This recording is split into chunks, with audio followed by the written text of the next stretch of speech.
데일 카네기라는 사람이 있습니다. 이 사람은 스코틀랜드에서 태어났는데 너무 가난했습니다. 일찍이 아버지를 잃고 어머니, 홀어머니 속에서 자란 카네기는 스코틀랜드에서 이민을 떠나서 미국으로 오게 됩니다. 가난한 집안의 이 어린 아들을 데리고 온 어머니는 이 카네기를 신앙으로 양육하고 그렇게 키우면서 매일 밤 카네기를 위해서 이렇게 축복했습니다. God will take care of you. 하나님이 너를 돌보신단다. 하나님이 너를 돌보신단다. 라는 그러한 축복을 늘 밤마다 해줬습니다. 뉴욕의 한 교회에서 간증을 하면서 많은 사람들에게 은혜를 끼쳤던 그런 울면서 그 어릴 때의 기억을 간증합니다. 하나님이 너를 돌보아 주신단다. 저녁 식사를 굶고 잔 적이 한 번도 없는데 그 한 조각의 빵 조각에서 어머니가 계셨고 하나님이 계셨다고 그는 간증했습니다. 비록 카네기의 눈에 하나님은 보이지 않았지만 늘 하나님은 카네기와 함께 하였습니다. 그는 강철왕으로서 아주 기독 실험인으로서 많은 좋은 일을 했던 그런 사람으로 남아 있습니다. 우리는 세상에 살아갈 때에 세상에서 보다도 화려한 그러한 사람이 되기를 소원하고 있습니다. 보다도 성공적이고 사람들이 존중하고 인정하는 그러한 화려한 인생을 꿈꾸고 또 그렇게 살기 위해서 노력을 합니다. 여기에 공부도 하고 또 여기에 스펙도 쌓고 그래서 거기에 가진 실력을 가졌을 때에 나름대로 세상에서 인정받는 그런 사람이 되기를 소망한다는 것이죠. 그런데 세상적인 그러한 화려한 배경은 오래 가지가 않습니다. 전직 두 대통령을 보십시오. 그 권력 아래서 부안해동했던 사람들 보십시오. 약 30명이 지금 구치소에 있습니다. 청와대에서 난다긴다고 했던 사람들의 30명이 전부 다 구치소에 있다는 얘기죠. 세상의 화려함 그거 별로 오래 가지가 않습니다. 하나님을 의지하고 산 사람은 오늘 반드시 성공적인 인생을 살 줄 믿습니다. 오늘 그 사람이 바로 다윗입니다. 다윗은 유다에서 왕이 돼가지고 7년 6개월을 헤브론에서 나라를 다스렸습니다. 그 후에 사울 왕가에 지지하는 모든 세력들이 다 이제 힘이 약해지면서 사울을 지지했던 사울 정부의 그 사람들이 다윗을 이제 왕으로 초대하면서 예루살렘으로 성읍을 천도합니다. 그 당시 예루살렘은 여부수 족속들이 장악하고 있었는데 이 가나안 부족의 여부수 족속들이 그 다윗 때까지 그곳에서 살 수 있었던 것은 이 예루살렘이라고 하는 것이 천의 요새였고 그 침략이 어려운 그러한 그 난공불락의 요새였습니다. 그런데 다윗이 이제 이 여부수 족속을 격파하고 그 예루살렘의 도읍을 정해서 거기에 이제 궁을 짓고 왕궁을 거기서 이제 짓고 나라를 치게 되었습니다. 33년을 거기서 치게하는데요.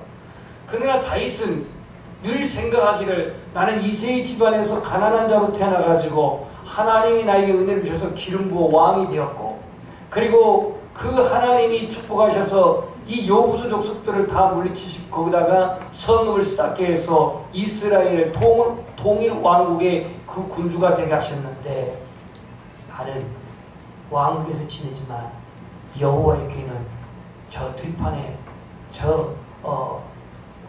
아비나답의 집에 있는 것을 그는 너무 마음이 아팠습니다. 그래서 이 법궤를 예루살렘으로 옮기기 위해서 다윗이 장막을 짓습니다. 이게 다윗의 장막입니다. 장막을 짓고 그리고 이제 이 법궤를 모셔오기 위해서 야심차게 군사를 모집합니다. 6장 1절에 보니까 3만 명이 모집되었습니다. 3만 명. 뭐 법계 그거 하나 가져오는데 별것도 아닌데 군사를 3만 명이나 모집했습니다. 그리고 거기에 또 찬양대를 모집했습니다. 찬양대. 5절에 보니까 여러 가지 악기, 수금, 비파, 소고, 양금, 제금 이러한 요즘으로 말하면은 이런 교향 악단과 같은 이러한 악단을 준비했습니다. 그리고 하나님의 궤를 운반하기 위해서 한 번도 타보지 않은 소래를 만들어가지고 이 여호와의 궤를 예루살렘으로 모셔오는 이른바 프로젝트를 만든 거예요. 그래서 이제 옮기는 날이 이제 디데이가 돼가지고 이것을 군사 3만 명이 보호하는 가운데에 그 법궤를 보호하는 가운데에 제사장 아비나답의 두 아들인 우사와 아요가 책임자가 돼갖고 수레에 법궤를 싣고 예루살렘으로 이제 오는데 해필이면 나곤의 타당마당에서 무슨 소동이 벌어졌는지 악기하는 사람들이 너무 크게 악기를 했는지 이유는 알 수 없지만 갑자기 소들이 뛰게 되었어요. 소들이 튀게 되니까 어떻게 되겠어요? 수레가 요동하면서 이제 법궤가 이제 떨어지게 되었어요. 이 하나님의 법궤는 하나님이 허락하신 사람이 아니고서는 만지지 못하도록 되어 있어요. 자, 우리 민수기 한번 잠시 가볼까요? 민수기 4장 5절.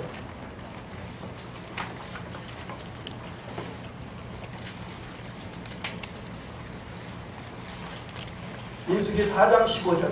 민수기 4장 15절 보겠습니다. 다 찾으셨으면 민수기 4장 15절 읽겠습니다. 시작.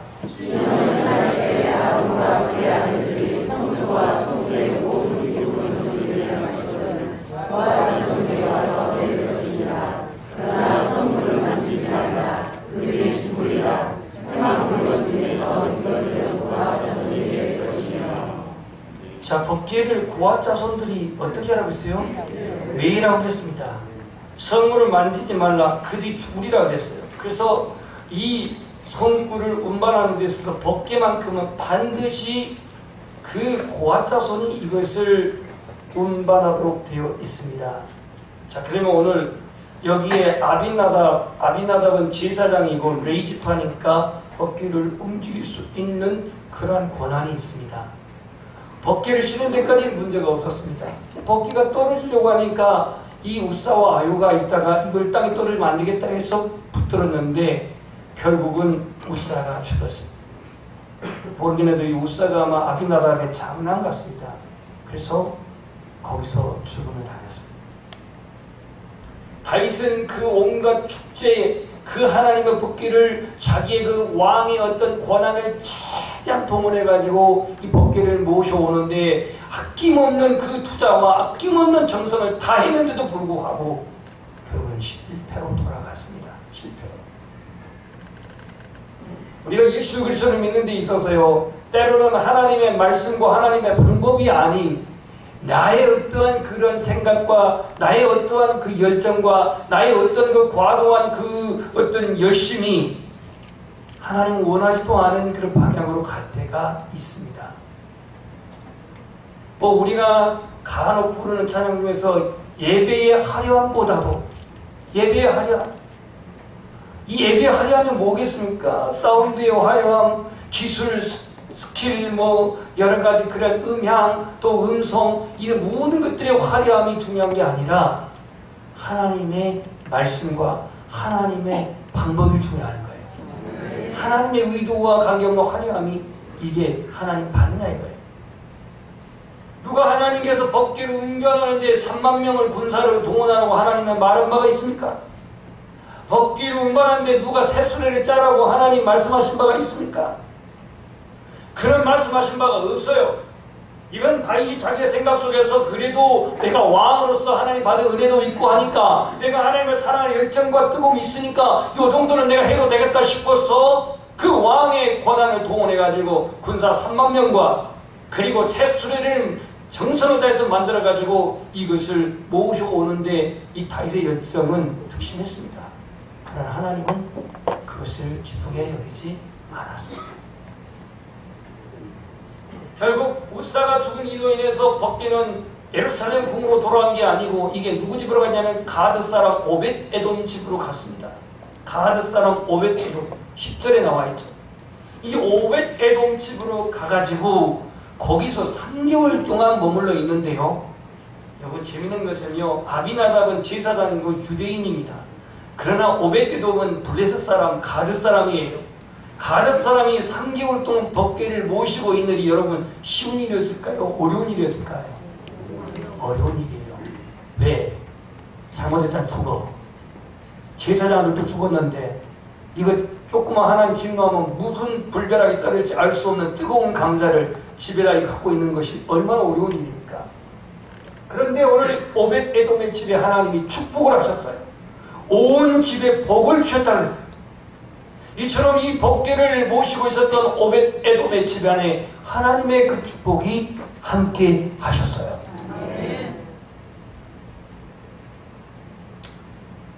오늘 우리의 중심에는 무엇이 있는가?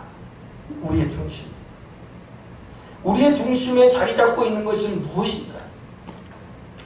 오 하나님이라고 하는 희극작품이 있는데요. 이름하여 오 갓. 이 작품에 이런 내용이 있습니다. 하나님이 천지를 창조하시고 아담과 하와를 지으셨을 때 옷을 주지 않으셨다. 옷을 주지 않으셨다. 여러분 옷이라고 하는 것이 옷이 왜 입죠? 가리기 위해서, 멋내기 위해서, 뭐 여러 가지 이유가 있습니다. 근데 아담과 하와를 창조 그리고 옷을 주지 않는 이유가 무엇일까? 왜 옷을 주지 않았을까? 이건 지금 희극작품 오 하나님이라는 그 책입니다. 인간은 옷을 받자마자 주머니가 달려 있어야 한다고 요구할 것이다. 주머니. 수리는 주머니가 있어요? 없어요? 없습니다. 주머니를 달아주면 돈을 채워줄 것이다. 돈을 채워달라고 또 요구할 것이다. 돈. 하나님 주머니를 주세요. 주머니를 만들었어요. 주머니 돈 좀 채워주세요. 이렇게 요구할 것이라는 얘기입니다. 돈을 채워주면 그 순간부터 인간은 범죄가 시작될 것인데, 그래서 하나님이 아담과 하와를 지을 때 옷을 주지 않는 이유를 그 책에는 그렇게 말하고 있습니다. 무슨 얘기냐면 인간은 탐욕적인 존재예요. 인정하고 싶지 않지만 탐욕적인 존재. 내가 가지면은 가진 걸로 족하지 않고 더 가지려고 그러죠. 왜 그러지? 안 그런 척 하죠. 쑥스럽게. 더 가지려고. 인간은 탐욕적인 존재예요. 보세요. 무슨 뭐 개콘 시리즈에 있는 사람이 더 한다고, 있는 사람이 더 한다고. 이 뭐 지금 뭐 들어가 있는 이 아무개 대통령도 그렇게 많은 재산이 있는데 도대체 뭐가 부족해서 더 가지려고 그 탐욕적인 마음을 가졌습니다.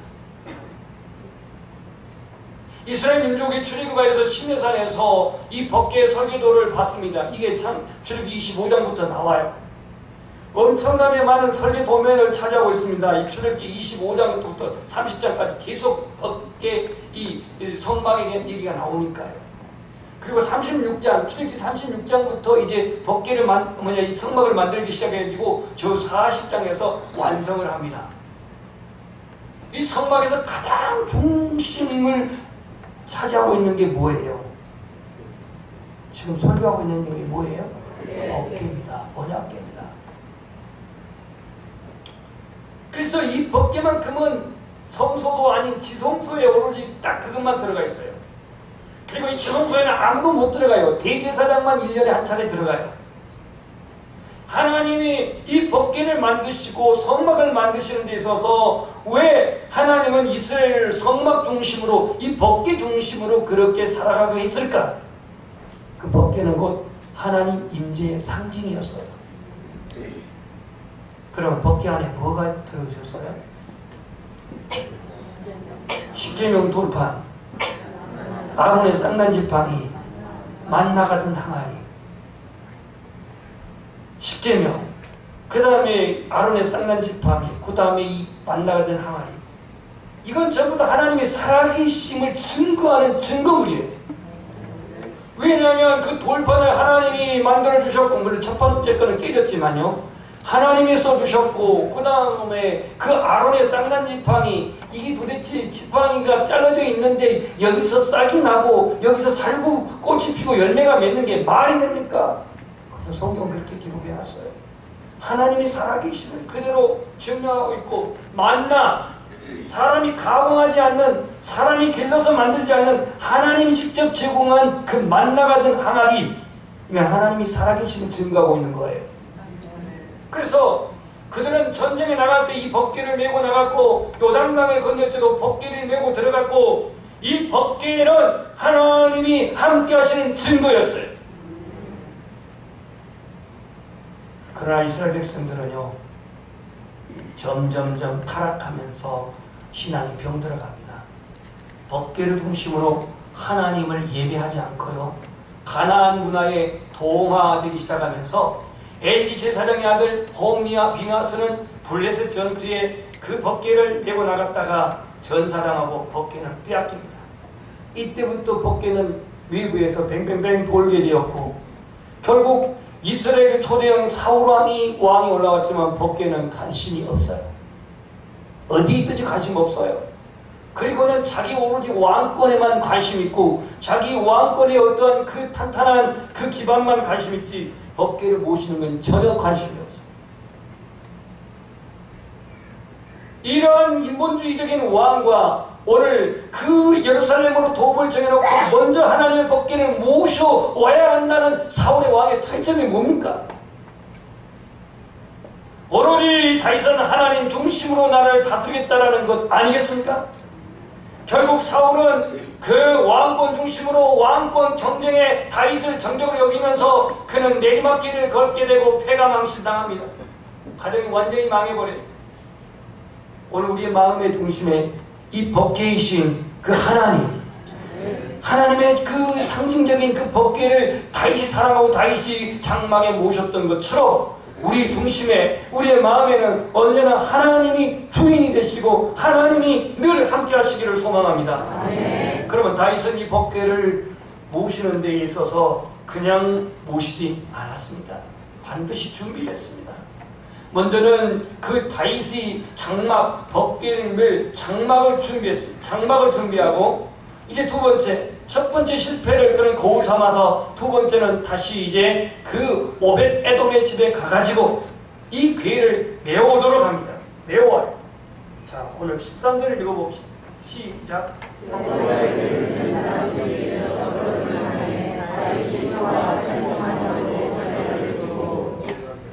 여섯 걸음을 걸을 때마다 소와 살찐 송아지를 제사로 드렸다.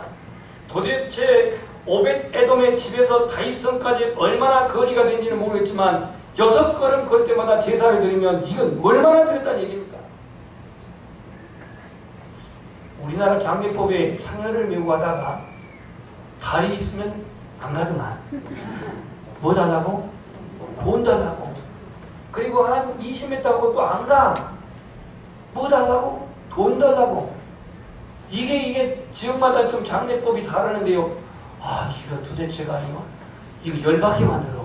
그냥 가면 되지. 죽은 사람 뭘 장사드리는데 그 상해를 가서 맞고 돈 달라고 그러고, 또 어쩔 때 상해 올라타더만 또 올라타면 못 가게 막 그냥. 그거하고 이건 다릅니다. 이건 지금 하나님의 궤를 지금 예루살렘에 모셔가는 데서 다윗은 너무너무 감사해가지고 여섯 걸음 갈 때마다 소와 그 살찐 송아지로 제사를 드려요. 이게 다윗의 예배였습니다. 여러분 예배를 어떻게 드리십니까? 그냥 처삼촌 벌초하듯이 그냥 대충 드립니까? 오늘 우리 하나님께 드린 예배도 정성 있기를 소망합니다. 마음과 정성이 있어야겠습니다.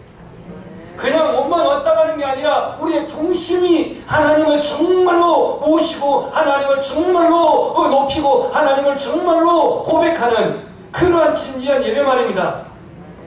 자, 여기서 그치지 않고 다윗은 오늘 14절에 이걸 합니다. 14절 읽겠습니다. 시작.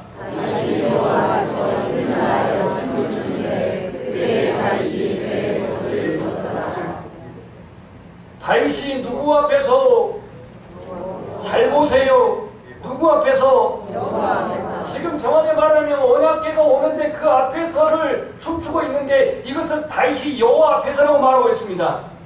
여러분 오늘 누구 앞에 있습니까? 여호와 앞에. 이게 무슨 꼭 정치 선동하고 있는 것 같은데요. 하나님 앞에 있습니다. 네. 이걸 고ram 대오라고 하는데요. 여호와 앞에서 힘을 다하여서 뭘 다해서? 힘을 다해서 춤을 춥니다. 근데 다윗이 왕복도 벗어버리고 속옷만 에봇을 입고 춤을 춥니다. 자, 여러분 상상이 되겠습니까? 대통령이 다 옷 벗어버리고 그냥 런닝구 요즘 말은 팬티만 입고 좀 춤을 추는 거예요. 미쳐서 저 완전히 미쳐서 뭐 짝을 잘못 먹어서 뭐 중국지약 먹어서 뭐 등등등 말하겠죠. 근데 다윗은요 지금 무슨 뭐 쇼를 보이는 게 아니고 무슨 퍼포먼스를 한 게 아니에요. 여호와 앞에서 힘을 다하여 춤을 추며 하나님을 예배합니다. 우리 찬양 그런 차 있죠. 나의 왕 앞에서 노래하며 춤을 춰. 이 찬양 있죠. 나는야 춤을 출 거야. 다윗처럼 춤을 출 거야. 아무것도 내 열정 막을 수 없으니 사람들이 비웃어도 다윗처럼 춤을 출 거야. 우리 찬양 예배 때 좀 율동 좀 하면 뻘쭘해가지고 이거 손을 들여야 되나 말아야 되나 이러는데 정말로 그렇게 우리나라 정서등에 뻘쭘하면 하지 마세요. 장로님 하나님께서도 억지로 합니까? 감동이 되면 하고 은혜가 되면 하고 성령이 하라고 하십시오. 억지로 하다 보면 또 되기도 해. 근데 저는 스타일상 잘 춤을 못 춰. 그래서 다음 주에 제가 찬양 예배를 할 건데 곡을 요노를 하면 춤 춰야겠죠. 다윗은 지금 어린아이같이 지금 춤을 추는데 이게 예배였어요. 하나님의 거룩하심 앞에 하나님의 위대하신 앞에 왕의 왕이신 하나님 앞에 지금 예배하고 있는 거예요. 그러니까 다윗은 한 나라의 왕이지만 나 왕 아니야. 왕을 벗어버렸어. 하나의 그 제복은 그 사람 신분을 상징하고 있는데요. 왕복 벗고 속옷 바람으로 지금 하나님 앞에서 힘을 다해서 춤을 추며 하나님을 예배하고 있는 모습이에요.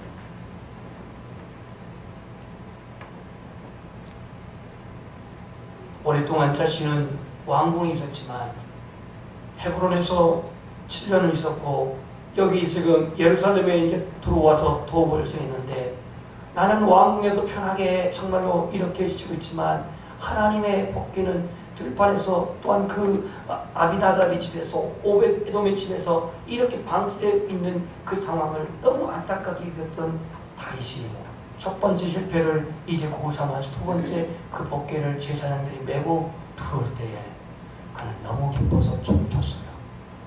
하나님을 진지하게 예배를 드렸어요. 하나님 앞에 어린아이같이 천진난만하게 드리는 이 예배를 하나님이 어떻게 보셨을까요? 자, 채통도 없이 왕이 절에 이랬을까요? 아닐 것입니다. 우리 찬양이 이런 찬양이 있습니다. 예수께로 가면 나는 기뻐요. 걱정 근심 없고 정말 즐거워. 여러분도 그렇습니까? 네. 좀 아닌 것 같은데. 예수께로 가면 나는 기뻐요. 예수께로 가면 나는 기뻐요. 정말 기뻐요. 걱정 근심 없고 정말 즐거워. 이것이 오늘 우리의 예배가 되겠습니다. 이것이 오늘 우리의 신앙이 되겠습니다. 이러한 믿음이 저와 여러분의 믿음이 되시기를 소망합니다. 그렇게 지방에 임원회를 하는데 한 목사님이 이런 말을 합니다. 보잘것없는 자기의 가정 너무너무 가난했답니다. 집이. 그리고 또 자녀들은 또 많이 나가가지고 자식들은 많이 나가가지고 자기가 장남인데 동생들이 줄줄줄 있습니다. 남동생들이 뭐 3명인가 있고 뭐 여동생들이 몇 명이 그러는데요. 그런데 그 부족하고 보잘것없는 가문에 목사님을 2명이나 세우고 사모님을 1명이나 세웠대. 남의 일이니까 별로 은혜가 안 되니까 이 목사님 2명과 사모님 1명이 별거냐고 또 생각한다면 별거입니다. 아무튼 그 가난하고 정말로 이름 없는 그 집안에 목사님 2명을 세우고 딸을 하나를 3호를 세웠는데 이유가 뭔가 생각했더니 어머니의 기도가 헌신했다고 해요. 70년도에 그 교회를 건축하는데요. 70년도는 진짜 가난할 때예요. 근데 그 건축을 하는데 어머니가 딱 4마지기를 팔아가지고 그 성전 건축 헌금을 했다는 거예요. 4마지기 그 당시 돈이 얼마인지는 잘 모르겠습니다만은 그 당시에 헌금하시는 장모님들의 건축 헌금이 10,000원 정도 했다고 합니다. 10,000원. 제가 중학교 3학년 때가 76년도인데요. 그 당시에 납부금이 얼마였냐면 3,000원이었어요. 3,000원. 제 기억까지 잃지 않고 3,000원을 했어요. 그런데 10,000원에 헌금을 했는데 딱 4마지기를 팔아가지고 건축 헌금을 하니까 목사님이 눈물로 그냥 울면서 기도를 하더래요. 저 가난한 집에서 그렇게 드린 거예요. 하나님께서는 그런 모든 헌신과 희생을 그냥 눈 감으신 분이 아니라는 얘기입니다. 오늘 다윗이 법궤를 모시고자 올 때에 처음에는 자기의 기분대로 자기의 왕의 권한을 다 동원해가지고 하나님의 방법대로가 아닌 자기의 인본적인 생각으로 법궤를 모시고 오려고 했다가 실패를 했고, 두 번째는 제사장들을 통해서 메고 이 법궤를 운반하는데 그는 하나님 앞에서 정성을 다해서 예배합니다. 하나님을 중심에 모신 사람의 모습입니다. 말씀을 정리하겠습니다. 오늘 다윗이 이렇게 하나님을 예배하고 춤추고 나갔던 모습을 그 한 사람이 업신여겼던 사람이 있는데 이 사람이 미갈입니다. 미갈. 이름도 기분 나빠. 미갈. 이 미갈이 그 창문을 내다보고 있다가 왕이 저렇게 정말로 어떤 채통 없이 춤추고 있는 모습을 보고 신중에 그를 업신여겼다 그랬습니다. 업신여겼다. 오늘 다윗은 그 괴를 메고 와가지고 17절 자기가 만들어놨던 그 장막에다가 그것을 안치하고 번제와 화목제를 여호와 앞에 드렸습니다. 아까는 바깥에서 6걸음 옮길 때마다 제사를 드리고 춤추고 하나님을 예배하더니 이제는 그것이 다윗의 장막에 들어와가지고 또 번제와 화목제를 드릴 뿐만이 아니라 백성들을 축복하고 그들에게 선물을 줍니다. 그 선물이 뭐냐면 떡 1개와 고기 1조각과 건포도 1덩이씩입니다.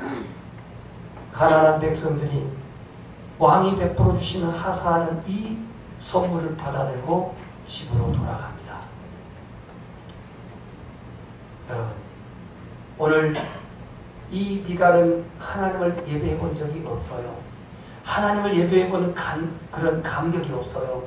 하나님과 동해 본 흔적이 없었던 미갈은 자신의 어떤 생각적인 생각을 가지고 다윗을 업신여겼어요.